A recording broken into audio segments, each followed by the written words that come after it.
And this is the one I feel like when I'm meeting with landowners and, helping them put together a management strategy on their land, this is probably the one I spend the most time talking through and trying to get them to envision what we're trying to accomplish in terms of a blueprint across the property, why we are arranging things in a particular way. And it's related to the connectivity. And one area that I think that a lot of hunters overlook how beneficial that they could be to the turkeys on their property or their food plots.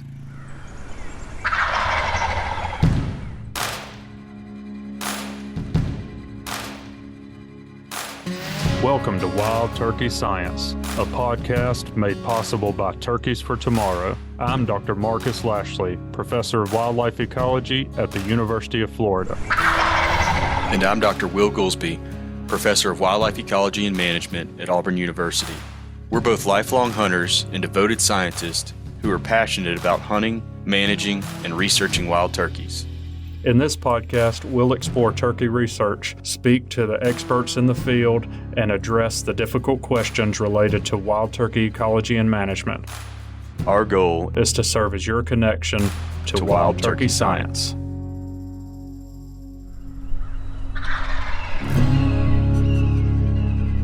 You and I were kind of talking earlier about what we're going to discuss today, and it's pretty apparent from the survey responses that we've had so far that folks never really get enough of us talking about habitat management and what they could potentially do to their land. And so I figured, we would just kind of, bounce some ideas and some thoughts back and forth on that today. No, I think that's a good idea. And particularly, a recent episode we got into monitoring poults. It's obviously really important this time of year.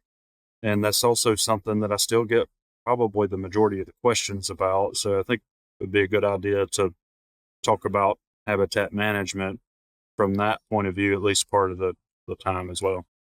Absolutely. So starting out with that, we're kind of, pretty much everywhere except maybe, if you get into the extreme northern part of the country or, southern Canada, most poults are getting pretty big by now, right? So that specialized, vegetation that we talk about them needing a lot on this show is not as important to them right now. I'm not saying it's unimportant. It's not as important, but it will be important again next year. And so I feel like if we're going to talk about habitat for turkeys, we always have to start with brooding habitat. Yeah. And as far as that goes, the lowest hanging fruit that I see on the vast majority of properties is that the open areas, like their food plots and their roadsides and power line right-of-ways, gas line right-of-ways, odd areas, as Craig calls them, fruit tree orchards, whatever, any area that has enough sunlight that it could probably grow grass, is that it's growing exotic grass. Yeah. Yeah. And so this is something that people that if they lease land, they can get out there with an herbicide and, change that plant community that is pre-existing. They don't have to cut any trees or anything like that into something that's more usable by turkeys. Yeah. I think that you're exactly right. That is a low-hanging fruit. It's also, if you remember our episode where we were talking about what if I don't own land? Yeah.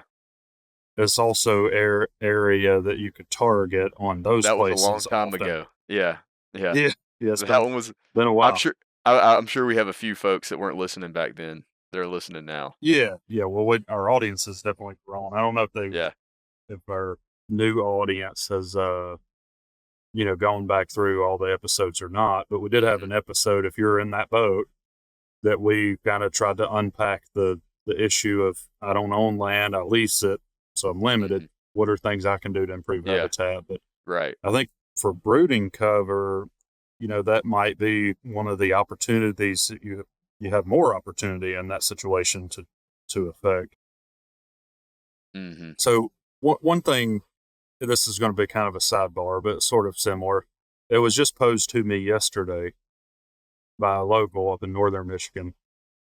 And he asked me, I forgot how he phrased it, but he was asking me what was limiting turkey populations essentially, and Mm-hmm. why we see differences in populations in different places. And one of the things he asked me about was poults. And I think we've talked to a few people about this, and data suggests that the poult per hen ratios are usually much higher in the northern. Yeah, I think that tends to be true. So then I've been contemplating that, and I'm just curious, what do you have any reaction to why they might be quite a bit higher in the northern part of the range, so the southern part? I don't know, Marcus. There's something that comes to Because mind, but I feel like, I've been going all around, and there's plenty of predators around, yeah, and I also don't see a lot of what I would consider high quality brooding cover around yeah. that. But then I'm like, well, what? Why would their poult per hen ratio be higher? I had a facetious answer. Okay, what's that? They don't bait as much up there. Oh, that is not the case in the That is state not I'm the in. I know that is not the case for the state that you're in, absolutely. Um, that was my facetious answer. My more serious answer, now that I've had a little bit of time to think about it, is I wonder if it doesn't have something to do with the fact that their growing season is so much shorter, and so succession takes longer to occur. Thus, if you have an area that is in the early successional cover that oftentimes supports brooding, is necessary to support brooding, that it'll be a more long-lasting feature on the landscape than it would be, say, in Alabama or a Florida, where we've got, a 10-month growing season or a 9-month growing season or even a 12-month, if you Yeah, get down into peninsular Florida. yeah, I can see that, and I've been noticing places that have been cut. Mhm. That it's impressive how slow succession is occurring compared to what I'm used to. Yeah. Yeah. So I could see that happening, but I also contemplated another answer, and I know we're on a sidebar, but it is related here. It's still habitat related. But I started thinking, we focus a lot on pulse and when we're thinking about exposure with cold temperatures, and maybe less, or I would say most people don't Mhm. immediately go into extreme heat temperature Yeah. exposure. Yeah. And then I started wondering, wonder if that is a big difference, because here it's not getting, really hot Mhm. on any day, basically Yeah. during brooding, Right.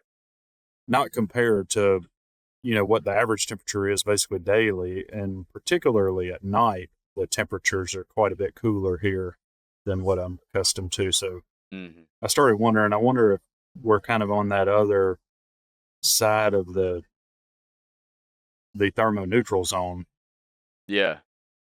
where, yeah, if you had a cold snap, that could be a real problem, but it's usually not getting too hot. Maybe it's often getting too hot for west and south, making Maybe that so. that vegetation structure way more important.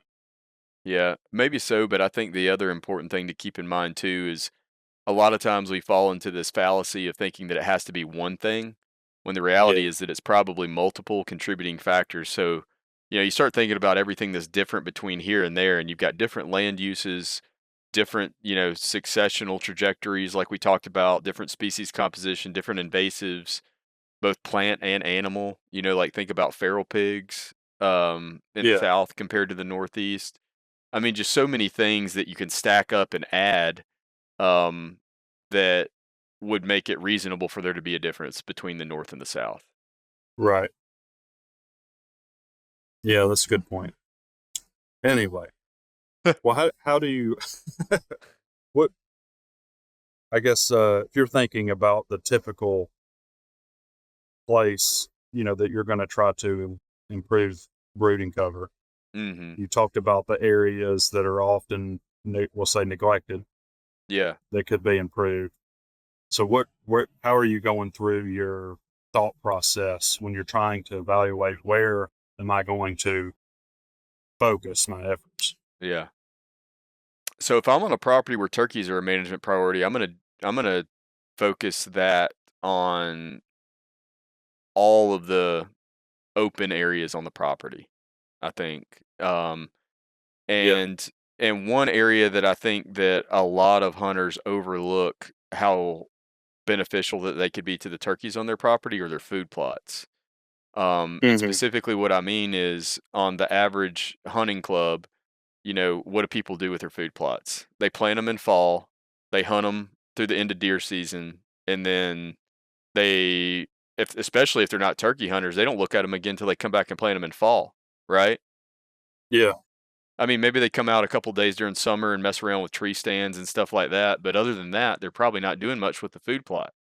So one of the Yeah. things, Other than maybe driving past them, right? just when they're on the property or something, Yeah, necessarily paying attention to what they look like.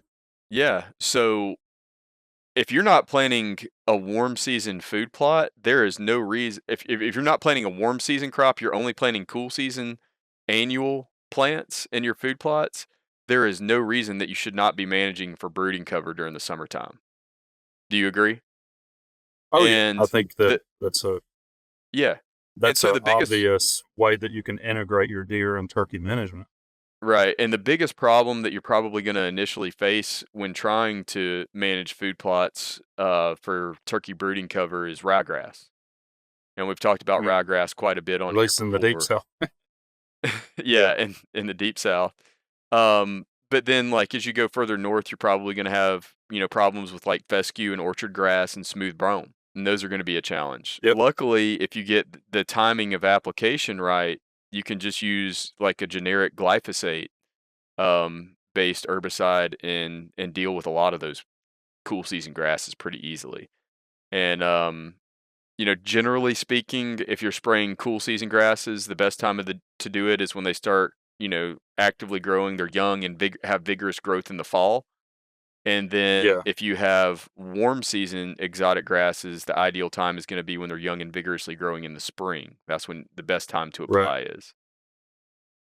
Well, and I think it may be a good time to talk about when you're using herbicides to control something like that. I think those plants are particularly problematic for you Hmm. to reach your objectives. Yeah. If it is, if your objectives are relating to brooding cover, those are particularly problematic. And that, Hmm. if you don't take some effort to control them, it's going to be very difficult for you to get to your objective. Yeah. So that's not to say we're necessarily trying to broadcast herbicide all the time. I know there have been several people that have contacted me concerned about that, Yeah. but it may be necessary one time or for some species multiple times to get it under control. And then the idea is you're trying to get to a place where you don't need herbicide all the time, Yeah. I at don't least wanna I broadcast. don't yeah, I mean, I don't get any enjoyment out of having to put herbicide out, and Yeah, I don't either. it's an expense for me, right? But Yeah, it's a tool that I'm not afraid to use either. that's That's the way right. I look at And it. that I've run into this so many times where people talk about, wanting to improve brooding cover, and then they just stop mowing their Yeah, grass patch. yeah, And it kind of starts getting rough, and it's probably better than it just being a solid mat of grass. mhm, But, the grass is still a problem. If it's a yeah, thatch underneath, your forward cover or whatever's regenerating in there, yeah.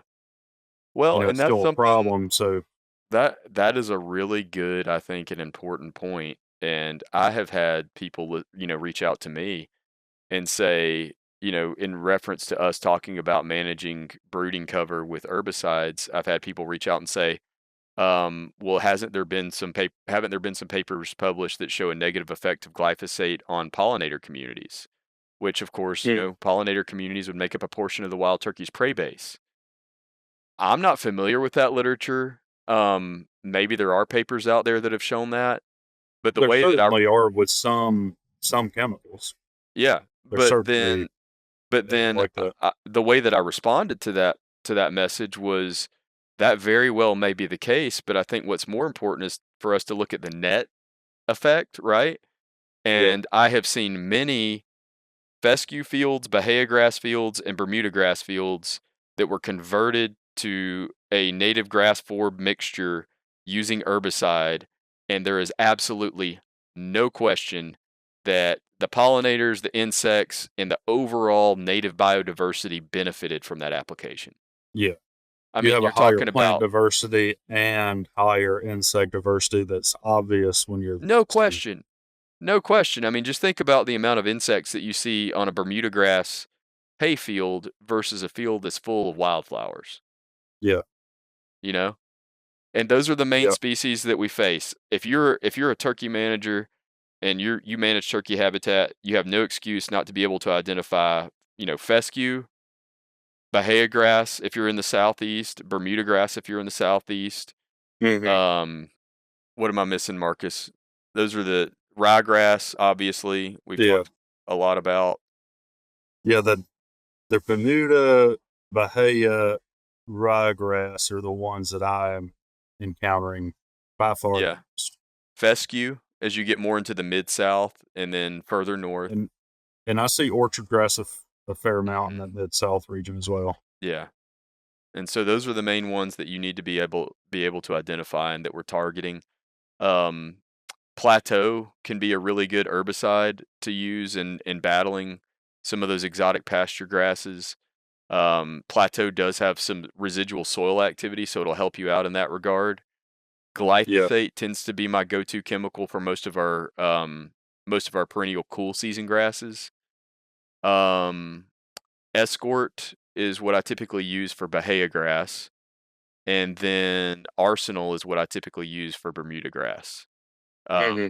But just beware of that if you're spraying under non pines. If you could potentially damage them with the Arsenal and Yeah. some of the others too. Well, not even so. We've talked to a few people. It seems to be a really contentious issue with in the community right now with this regenerative approach, and a lot of people. Well, I guess part of that approach includes excluding chemicals like herbicides. So Yeah, I think that's one thing that we need to work on and see what the trade-offs are, right? yeah, Because I think most people that are engaged in that have a different set of objectives. yeah. They are. They may They do. want to get turkey breeding cover out of it or whatever else out Right. of it, but it doesn't seem to be the overarching objective of someone transitioning specifically to that practice. Yeah, I think you have people that are transitioning to it just to reduce their input cost, and then Yeah, you have other people that are doing it, more so for the environmental objectives yeah, or the and that's or the health fine. the health objectives. Yeah, and I'm not casting shade on anybody, but if your Sure. objective is poult rearing cover and you have a problematic plant in that mix, or, in the plant community dominating, like Bermuda, Yeah. it may require some action to take care of it. And Yeah. maybe it takes some action up front and then you transition away from it over time because you get rid of the problem. So I think there's a lot of work to be done on this still, Yeah. and trying to figure out how to integrate turkey management into that approach. But Yeah. I do feel like since we've talked about it recently and we've got a number of comments from people about that topic, people would probably want us to cover it here, Yeah. especially when we're talking about using herbicides. Yeah, and the way that I'm looking at it right now, as far as, the regen ag, I look at it as, I'm glad people are doing it. I'm glad people are discovering these new tools and techniques because those are more tools and techniques that I have in my toolbox that I can choose from to try to accomplish my objectives. I'm Yeah, not I'm not the type of person that I'm going to go out and do regenerative ag just for regenerative ag's sake. But if yeah, regenerative ag can better help me create turkey habitat, or at least it can create just as good of turkey habitat at a lower cost than conventional agriculture, 100%. Why oh yeah. why would I not use the regenerative practice? Well, and you were talking about a few minutes ago trying to kind of falling in this trap of trying to point to one thing that it is or isn't. Well, we do the same thing with, you don't necessarily have to go all in, right? Yeah. Maybe you pick a few places that you do one thing. Maybe you got a few regen plots and you got a few other ones that you're going to be intensively and deliberately trying to produce pulp cover, regardless of how you have to go about that. Yeah, and looking back at some of the comments that people made on those Regen Ag episodes, it seemed like that was one of their major frustrations, is that we were framing it as a black and white thing, like you either did regen or you didn't. That was never our intent. In fact, our intent was to start by explaining what it was, kind of from like a purist perspective, and then like what is the entire practice at it? Right. If you implemented every part of the strategy. Yeah, but we fully recognize and think, people should be, picking and choosing those practices to help meet their objectives. We were never suggesting that it was an all or nothing proposition. I think more so what we were trying to do is establish what it is before we started talking about what we might do or not do, with it for when it came to managing turkeys. Yeah. Well, I have gotten feedback from a few people that are using some version of that practice that have been concerned about the structure during brooding. Yeah. And I'm very much still in the learning phase, but it's something that there are a lot of people interested in it. And you know how that goes when people get really interested in some sort of habitat management strategy. You and I both do the same thing. We start trying to learn as much as we can about it and then start working on it in some cases. And so what we may eventually find is that you can use regenerative ag practices and still have quality brooding cover, but you have to change something about the the blend that you plant in spring. Maybe you reduce like the seed population or something like that to leave more bare ground between plants. Right, or you change this, you tweak the suite of species, or maybe the timing of some of the key things that you're doing and we talked about that on the other episodes, but I felt like when we're talking about field management, that's going to be on the tip of a lot of people's mind because we just went through that series recently, and there are, that is gaining steam in terms of interest for people. Yeah. So back to after our little regen ag sidebar, back to talking about the food plots or the roadsides or whatever. When you start out managing those, if you have widespread problems with some of those species that we mentioned, maybe it'll require a broadcast application, but longer term, the hope would be that you can maintain those areas just by spot spraying, a broad spectrum like glyphosate herbicide to just take out, it's like, oh, I had another, fescue patch pop up over here. I'm just going to go spray that one patch and I'm done. So the hope would be that over time, as you do this repeatedly, that you're intentionally selecting for a species composition of desirable plants so that there's less and less work to do. Yeah, I think that's the ultimate goal, is to get it into a maintenance stage where, it requires the minimum amount of time and resources to accomplish your objective structurally and compositionally. Yeah. I had a quick question for you.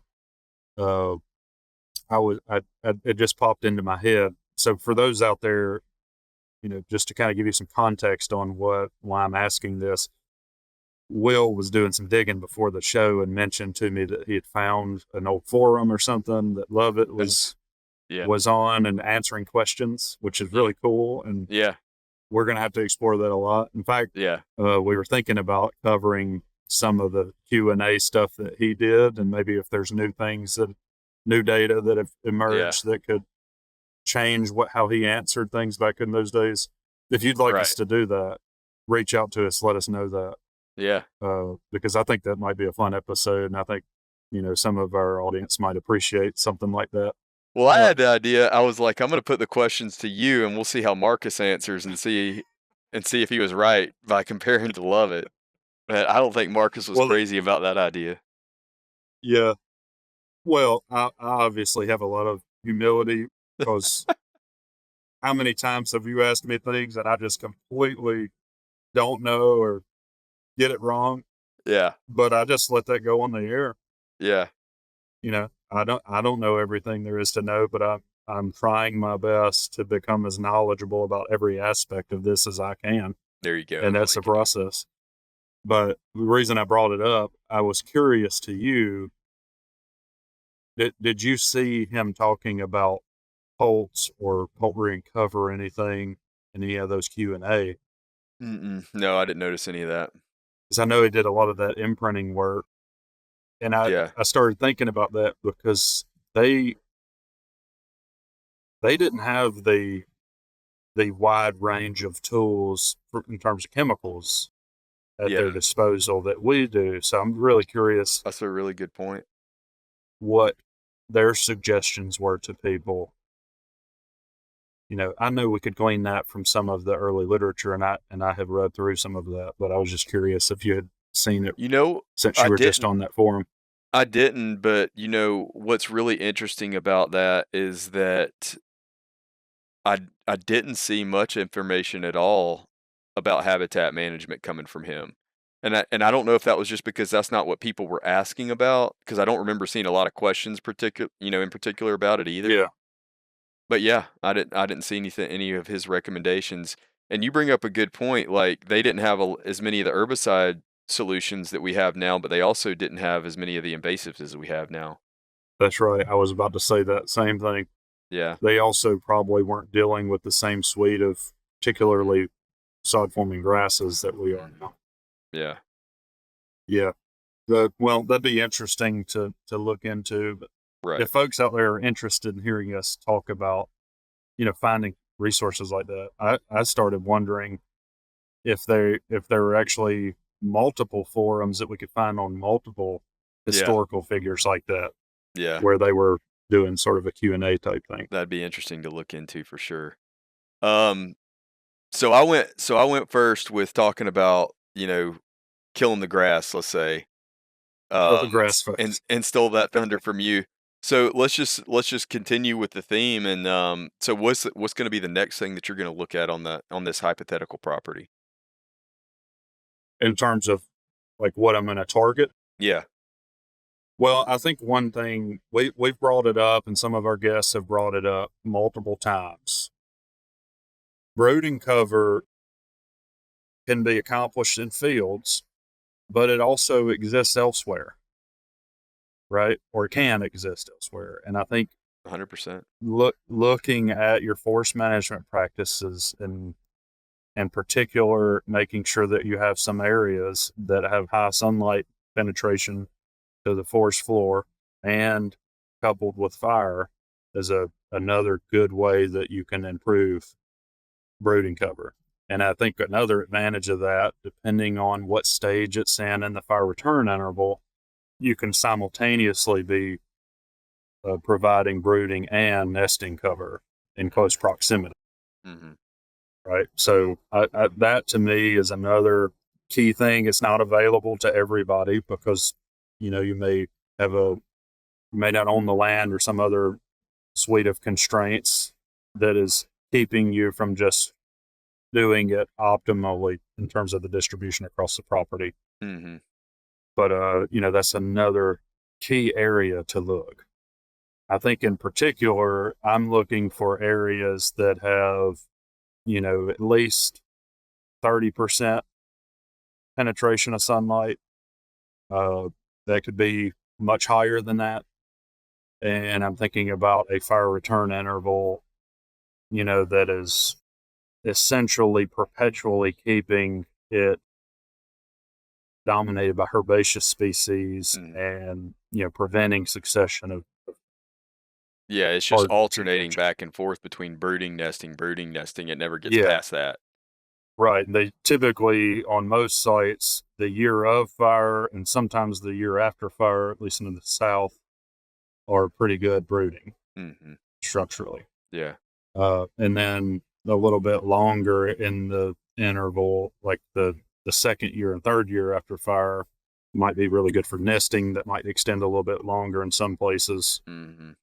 and it may be relatively short in Right. some places as well in Yeah. terms of that time interval. With really long growing seasons and high rainfall in productive soil, like you see in some places in the deep south, you know, a 2-year return interval is almost necessary to avoid transitioning, you Yeah. know, into the mid story with your hardwood Yeah, first. I almost never recommend that a landowner intentionally go 3 years or more between burns in the southeast when turkeys are a priority. Yeah, Most of the time it's gonna be max 2 years, as fast yeah, as things grow down here. Um, yeah. but I But think that sometimes in poor soil productivity in yes. particular, a little bit longer is fine.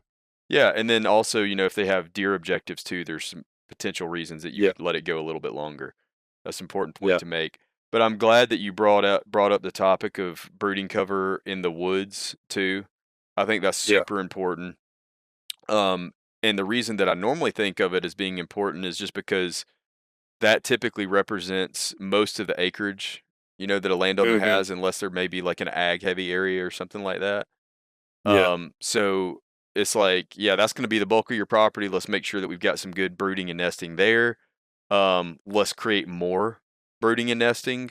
And typically, cutting trees is the number one way for a landowner to do that. On the Yeah. average property, cutting trees is what's going to be required to do that, or cutting or killing, I guess I should Hmm. say, because we can use herbicide to treat trees and reduce the canopy as well. Sure. But the Yeah. other Forced stand reason, improvement is right?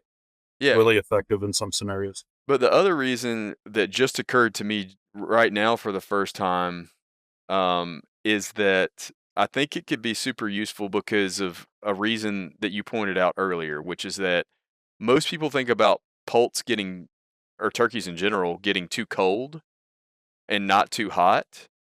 Hmm. Um, but while we're on the topic of thinking about them getting too hot, if you're on a property where the only place that brooding cover is provided is out in the opening, during summertime, like we're in right now, especially for a late hatch brood, the duration of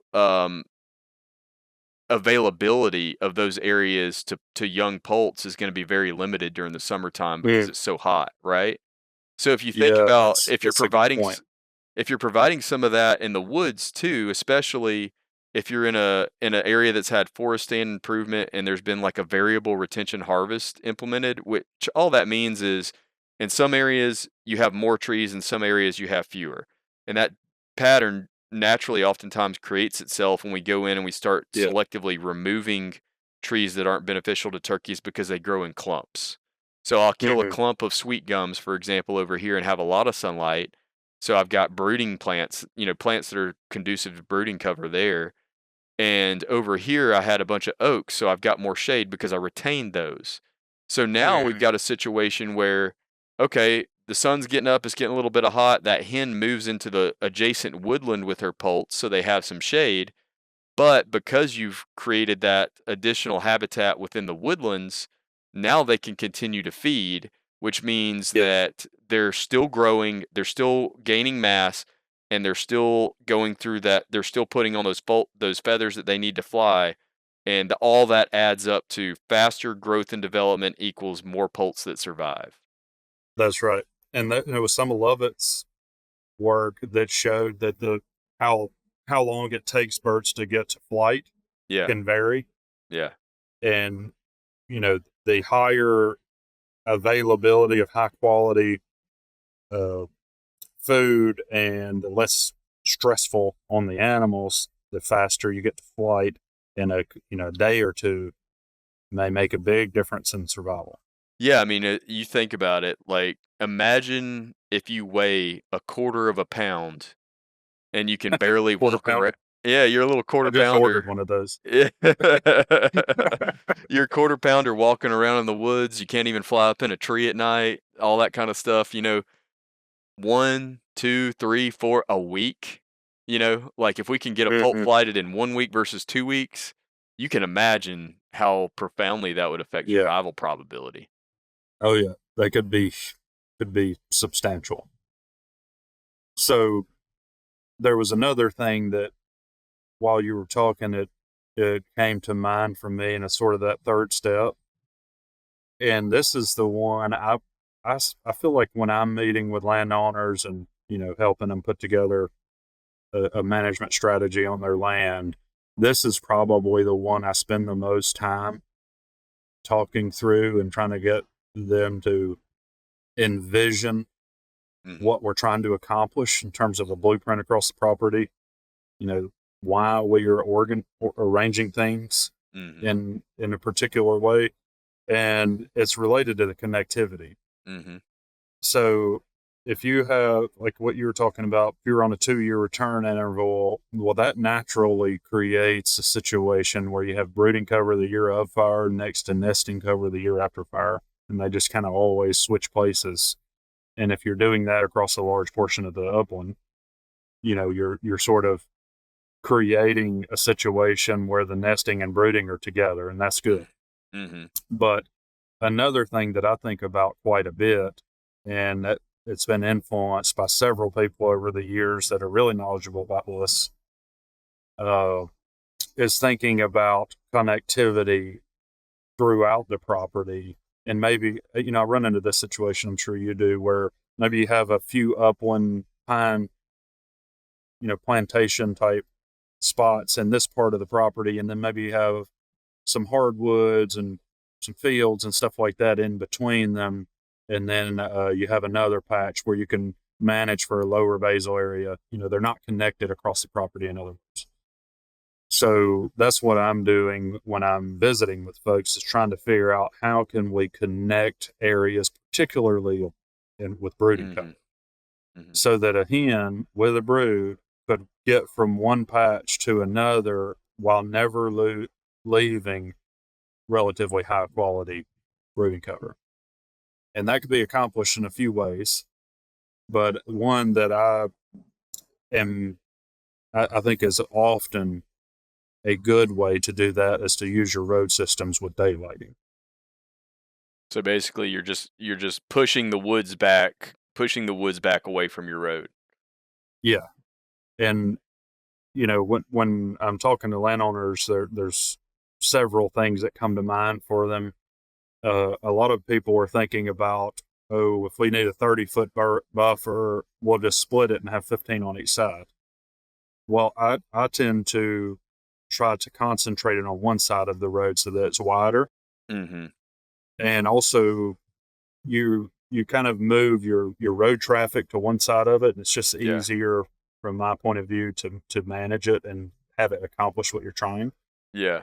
If you couple that with some other practices like edge feathering, for example, you can really create a nice layout where you could have brooding and nesting cover together throughout the property, where a hen, if she chose, you know, you got 300 acres and she's nested and hatched a brood in one corner, she could get across to the other corner without ever leaving a place that's safe to brood in. And I feel like that strategy is a really effective way for you to ensure that you're providing adequate nesting and brooding cover throughout the property. It's already, in most cases, the road system is designed for, well, it's in all cases, I guess, designed for connectivity for you so that you can get around in the property. But it's also often associated with the high ground.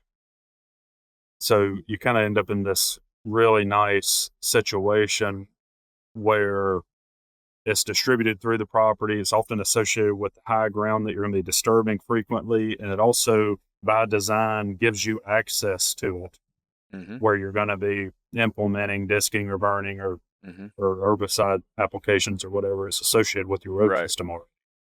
And that, you know, those kinds of things are making it, your management, more efficient, and, you know, distributing it throughout your property, which I think are, you know, valuable traits of that management approach. So I think that, you know, just kind of going through that thought process is often really helpful for people to think through where they should target and how they should try to distribute these things throughout the property. Yeah, and to your point, so not only if you do that, let's just say, you know, you take your property and you go ahead and you put a 30-foot, you know, opening along all of your roads, so you're accomplishing that objective that you just talked about of improving connectivity, but you're also Mhm. accomplishing the objective that I talked about just a minute ago, which is increasing early successional cover. Yes, right. So you're doing both of those things at the same time. Yeah, you're hitting on many points, Yeah. right, that are necessary to be an effective manager. Yep. The connectivity, the amount available, it being distributed so that many hens that may be defending good patches from each other or whatever is going on socially, they have access to it. Maybe they, for some reason, want to travel. They can do that, but Mhm. it's also making it more efficient for you to implement the things you need to Yeah. manage it. And it's a lot of ground to play with too. Like as Yeah. soon as you open that up, especially if you have like I understand where you were coming from talking about doing the one roadside, but then, I've been on some properties where landowners do 30 feet on both sides of the road, you know? Yeah. And in If you're that willing to do scenario, that, there's nothing wrong with that. oh, absolutely, absolutely. And so in that scenario, it's like, oh well, I'll disc one half of one side of the road this year and one half the next year, or Hmm. you can start patchworking down your road system, and you can burn it. You can do all. You can plant some. It's Hmm. fun. You can get really Yeah. creative That with it. there and another thing that I think comes with it is it improves the huntability of the property Yeah, at the same time. And yeah, I have seen landowners, like you said, they'll take patches and plant it. It's an awesome place to sit in the house yeah, during the rut. yeah, You can kind of sneak around the roads. Often that the cover associated with them is helping you do that. yeah. And in many cases, it's a good place for a gobbler to strut. And that's what I tell landowners all the time. It's like if you've got enough good nesting and brooding cover, it's like there's nothing wrong with throwing in some clover food plots here and there as like strut Yeah. plots, you know? Yeah. You don't have to do and don't need to do often Yeah. the same thing everywhere. No. You're trying to address what is limiting. Right. And if you don't have adequate nesting or brooding cover, then you need to address that. That's right. But, uh, let's keep in mind while we're all in this and Yeah, messing why with it why we because want to of make more hunting. turkeys in the first place is so Yeah. we can hunt So more there's nothing turkeys. wrong Yeah. with that being part of your strategy is trying to maximize the huntability of all the birds you're making. Yeah. I Yeah. don't feel bad about it, It's good stuff. Marcus. I don't feel bad about it at all. I In fact, I mean, see people go through it an incredible amount of effort and spend an incredible amount of money because of that passion, and that I appreciate a lot. I do too. And that's the thing, man, is like people can and do make this much more complicated than what we just laid out. And it gets complicated, especially like as property size and complexity increase. And then you've got these Hmm. specific situations. And then you start layering on constraints like, this person also grows some crop over here and they've got some cows over. And like once you start doing all that, that's when it gets complicated. But kind of what we laid out is really the nuts and bolts of what I pay attention to when I first start going on a property managed for turkeys. Yeah, What is what is the current status and species composition of my openings? How many openings do I have, and do I need to create more of that? And then yeah, once I have it, what does my disturbance regime look like, and what tools do I use to implement it? right. And I think where it gets really tricky is when you have several competing objectives, and that might be because you have a family of landowners or a bunch of friends together, or you know someone else owns the land, or you need to generate revenue from it. There's all kinds of reasons. There's competing objectives, but Yeah, it's the like my uncle won't let me manage that food plot for brooding because he likes to hunt armadillos out there.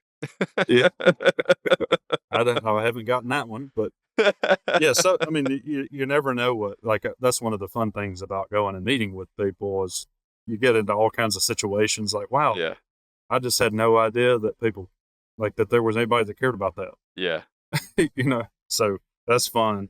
But I think that's the the art of it, right? You're trying to take a strategy and lay that over competing objectives and try to do that in a way that still, is beneficial, producing more of the bird mhm, and hunting it.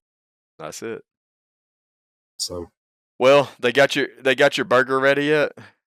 Yeah, man. I got a big old cheeseburger. So for those out there wondering why he's picking on me, I'm sitting at a chain restaurant because it was the only place I could find Wi-Fi, because apparently up here when it rains, everybody's Wi-Fi wires get wet and the Wi-Fi doesn't work anywhere. I just think this is all an elaborate ruse. You know, you're talking about you're fly fishing for trout in northern Michigan. I think reality is you've just gone on a road trip to sample fast food burgers across the country. Oh yeah. Yeah.